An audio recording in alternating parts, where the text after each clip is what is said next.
Logi wangmada license yaudaba kusukulai paisenduna thammi haina maral sizinduna Lupa Crore ani Makhai Pinaba demand Touramba NIA gi DSP ama Yaona Meeoi ahum CBI na Phagatpa Ngamkhre Pao sin hai faraba NIA gi Deputy Superintendent of Police DSP adudi Ajay Pratap Singh kawi hairi Mahak Bihar gi NIA Patna branch da posting tabani Mahak loina na faraba Meeoi ani adugi manungda amadi Ritik Kumar Singh kawi hairi Ajay hariba officer asi income tax official ni Mahak NIA da deputation da leibani hairi hiramasiga mari leinana CBI gi wangang loi amana fongdoropagi matung inna case asiga mari leinana thiba humbagi thabak chathabada sasinaba che chang amadi digital device khara Phagatpa ngamle loinana senja thumjaga mari leinaba lupa lakh kunsu phagatle hairi CBI gi spokesperson asina case asiga mari leinana makhatana fongdoropagi matung inna Bihar gi Gaya dagi Meeoi amana CBI da case ama thangalakhe complainant oiriba Meeoi aduna fongdokpagi matung inna NIA gi DSP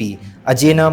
mahaki imungna lo kaina license yaudaba khulai kya paisele haiba maral sizinduna aki akhang pibaga loinana imung asidagi sel lawna ba honarakebani hiramasigi matangda NIA na case ama lokatuna complainant oiriba Meeoi asigi yum amadi office da hokhiba September 18 da thiba humbagi thabak chathaki thiba humbagi thabak chathakiba adugi matungda DSP Ajay Singh na hokhiba September 13 da notice issue tokduna complainant adu Patna da leiba NIA office da laknaba sumon tawrakhi sumon adugi matung inna complainant aduna NIA gi office ta chatpada DSP asina complainant adu da kihanbaga loinana mantik sel oina Lupa Crore ani Makhai Pinaba demand tawkhibani hairi